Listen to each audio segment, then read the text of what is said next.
Bertahun-tahun saya menabung dari setiap gaji yang saya terima. Tapi tiap kali melihat penyata bank, saya terasa seperti berlari di atas treadmill, banyak usaha, tapi tak ke mana-mana.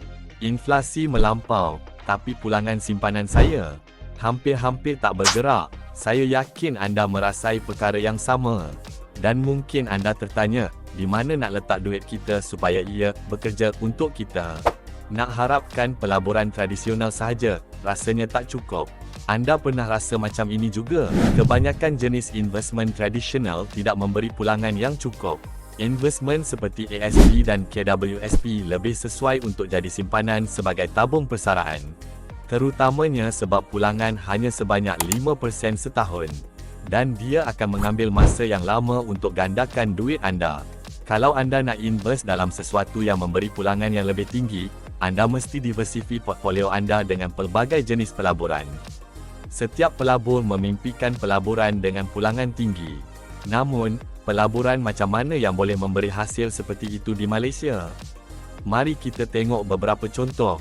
Dan pada hujung video ini, anda boleh ketahui pelaburan pulangan tinggi yang terbaik untuk anda. Yang pertama, saham individu. Anda memiliki sebahagian dari syarikat melalui pembelian saham. Average pulangan dari saham seperti S&P 500 ialah 10% setahun. Anda boleh dapat pulangan lebih tinggi, tapi anda perlu membuat fundamental research yang mendalam dan pilih saham yang terbaik. Ini boleh tingkatkan pulangan, tapi meningkatkan risiko juga. Saham memerlukan kajian mendalam dan pemantauan berterusan. Pelaburan ini bukan untuk mereka yang hati lemah. Kedua, mata wang kripto.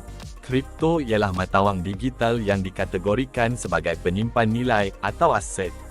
Kelebihan, pulangan yang cepat sebanyak 80% setahun atau lebih.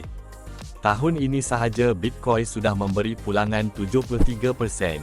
Tapi, pulangan kripto tidak menentu dan dipengaruhi oleh spekulasi.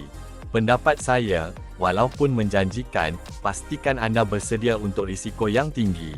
Jangan labur lebih daripada apa yang anda sanggup hilang. Seterusnya ialah hartanah.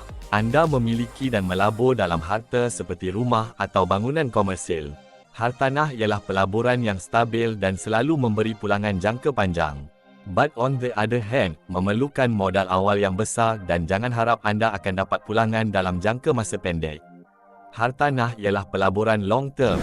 Pelaburan dengan pulangan tinggi memang menarik, tetapi ia datang dengan risiko. Bagi saya mencari kombinasi antara risiko dan pulangan. Sesuatu yang boleh memberi saya pulangan konsisten dengan lebih mudah. Now, what about pelaburan forex? Pelaburan forex ialah pelaburan dalam mata wang asing atau foreign exchange. Kelebihan, anda boleh mula dengan modal yang lebih rendah berbanding jenis pelaburan yang kita bincang tadi. Dan dapat pulangan lebih cepat. Kekurangan, anda mesti ambil masa untuk belajar atau cari fund manager yang pakar. Ini kadang-kadang ambil masa yang lama dan tidak janjikan konsistensi. Tapi dalam zaman teknologi ini, robot semakin mengambil alih tugas-tugas kita sehari-hari. Daripada pembantu rumah hingga pengemudi tanpa pemandu, robot telah mempermudah kehidupan kita. Dan sekarang, mereka juga telah memasuki dunia perdagangan forex. Robot perdagangan forex semakin mendapat tempat di hati pedagang kerana beberapa sebab. Terutamanya, robot tiada emosi. Robot tidak terpengaruh emosi, jadi keputusan mereka konsisten dan berdasarkan data semata-mata. Robot juga bekerja tanpa henti. Berbeza dengan manusia, robot boleh berdagang 24 jam dan 7 hari seminggu tanpa rehat.